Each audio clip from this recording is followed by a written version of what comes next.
The Golden Age of Piracy lasted from roughly 1690 to 1730. Archaeologists, historians, and court records have pieced together what those men actually carried, and most of it has never appeared on screen.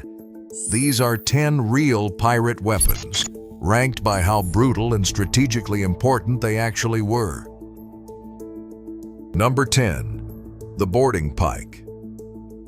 Pirates. Boarding a merchant ship didn't always lead with a sword. Many led with a boarding pike, a simple iron point fixed to a wooden pole, anywhere from 6 to 9 feet long. It had one job: keep armed defenders at a distance long enough for the rest of the crew to swarm aboard. What Hollywood ignores is how important these weapons became the moment gunpowder failed. In tropical storms, which were constant in the Caribbean, moisture disabled flintlock pistols and muskets almost completely.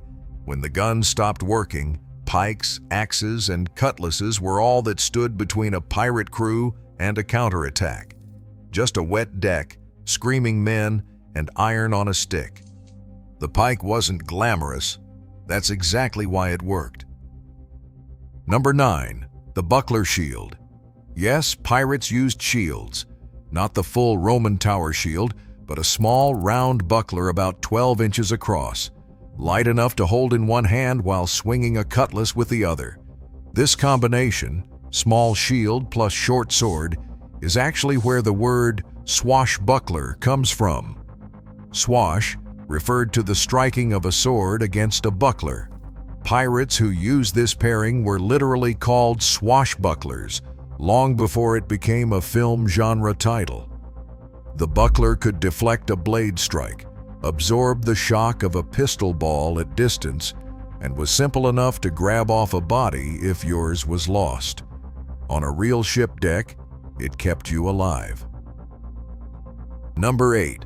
Langrage and canister shot. Forget the single cannonball flying across the water in a straight line.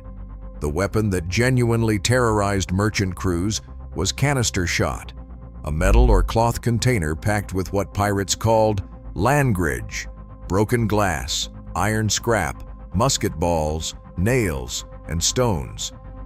When fired from a cannon, the container disintegrated and the contents exploded across a ship's deck like a massive horizontal burst of shrapnel.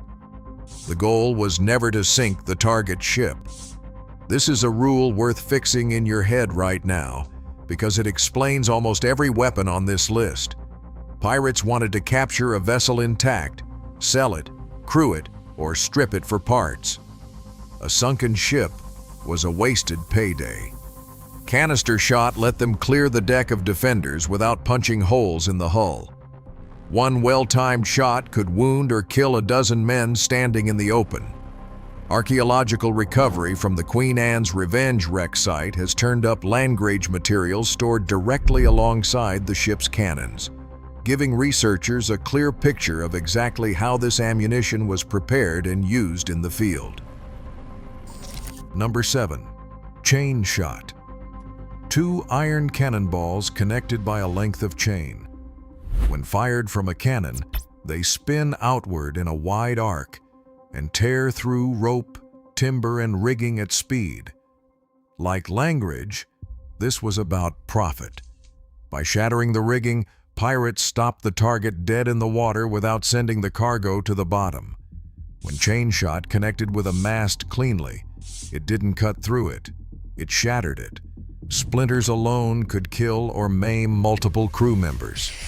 Period naval records placed chain shot as standard armament on pirate and privateering vessels throughout the Golden Age. Cold, methodical disabling, executed from distance before a single man had to climb over the rail. Number 6. The stinkpot. This one doesn't appear in any major pirate film. A stinkpot was a ceramic or glass vessel stuffed with sulphur, rotting fish, and burning tar, materials that produced a thick, noxious cloud when ignited and thrown onto an enemy deck. The weapon wasn't meant to kill. It was meant to incabinate, to stop sailors functioning as a fighting unit long enough for a crew to get over the rail. What made the better-made stinkpots genuinely dangerous rather than just unpleasant was the addition of saltpeter, potassium nitrate, to the mix. Saltpeter accelerated combustion and thickened the smoke into something closer to a chemical weapon. When sulfur burns, it produces sulfur dioxide, which reacts with moisture in the lungs to form a mild sulfurous acid. Sailors exposed to a well-made stinkpot weren't just gagging from the smell. Their eyes were streaming and shutting involuntarily. Their throats were closing, and they were coughing too hard to aim or swing. Now put that below deck. A merchant ship's lower decks were low-ceilinged, poorly ventilated, and packed with men. A stinkpot dropped through a hatch didn't just drift away in the open air, it filled the space entirely within seconds. Men who retreated below to regroup found something worse waiting for them. The writer Daniel Defoe described it in his 1720 novel, Captain Singleton, noting the smoke and stench are simply impossible to endure. Blackbeard's crew used burning sulfur pots as part of their standard approach. The history is well attested. The weapon is just too ugly for a movie poster. Number 5. The blunderbuss. The blunderbuss looked like a short musket with a flared, trumpet-shaped muzzle.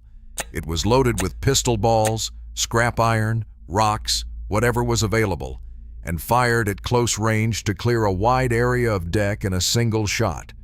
The recoil was severe enough to break a collarbone if fired from the shoulder, so most pirates fired it from the hip. What made it important wasn't accuracy. It had almost none. What made it important was psychological. The sound was enormous. The muzzle flash was enormous. And the damage to anyone in its path was catastrophic. Pirates fired it just before going over the rail to break the will of any defenders still standing.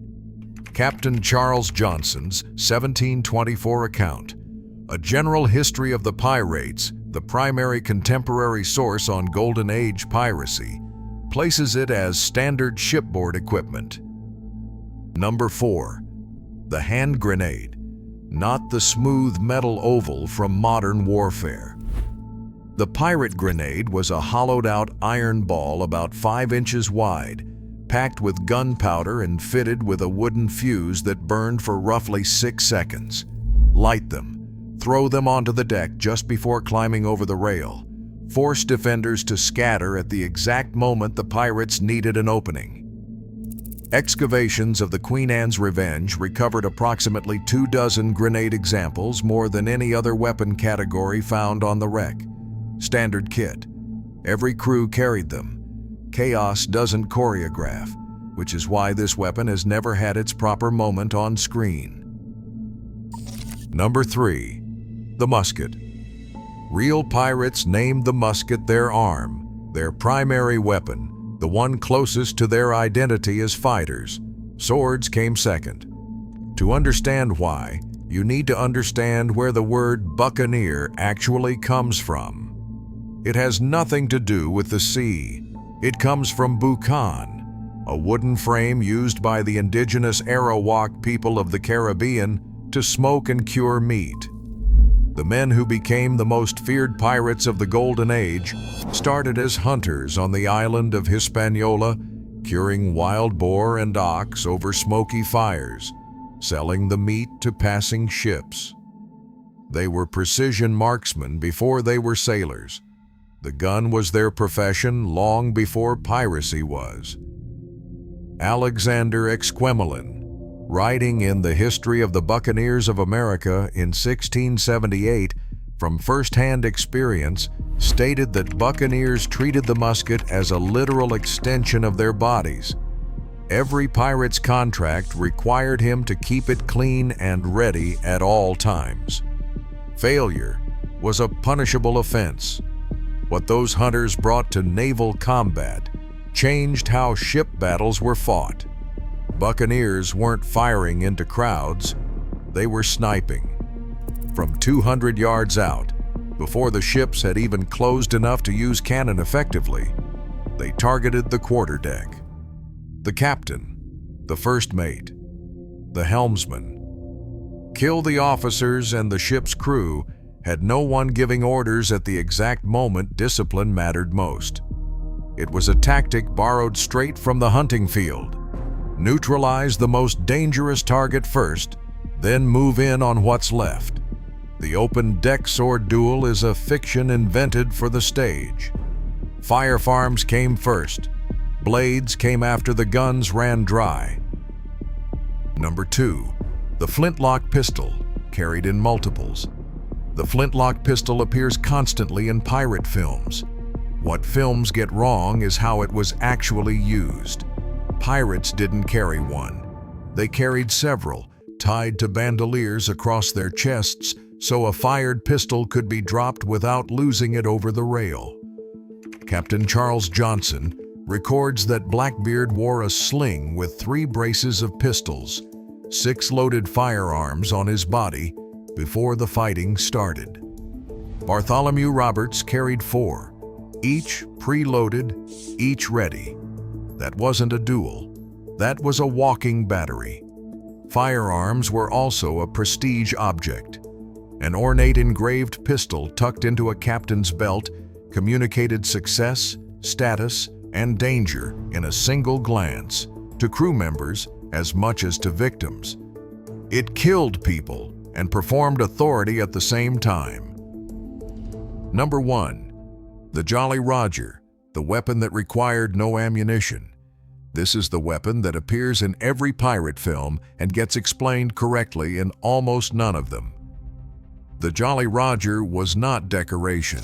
It was a precision instrument deployed at a specific moment to achieve a specific result: unconditional surrender before a single shot was fired. The system worked in 2 stages. Approaching a target, pirates flew a false flag, often a naval ensign from a legitimate nation. Once they were close enough that escape was impossible, they raised the Jolly Roger. The message was precise: surrender now, and your lives will be spared. Resist, and the red flag goes up, which meant no quarter given to anyone. Every sailor on every ocean knew what that sequence meant. Because most pirate vessels were fast but lightly armed, they couldn't sustain a fight against a well-defended naval ship. Avoiding that fight entirely was the whole strategy. Contemporary accounts confirm that the majority of successful Golden Age pirate attacks involved little or no actual combat. Merchant captains, seeing the black flag within cannon range with no escape route available, surrendered without firing a shot.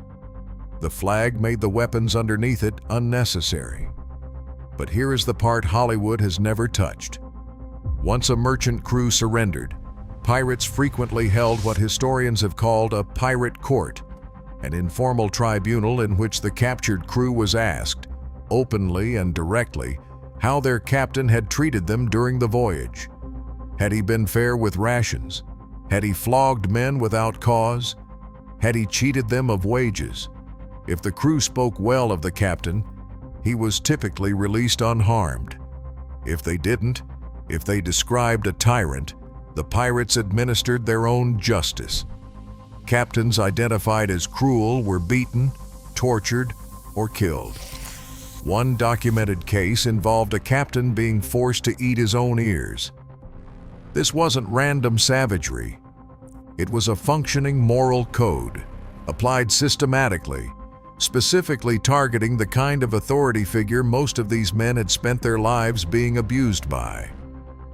The Jolly Roger didn't just promise death, it promised judgment.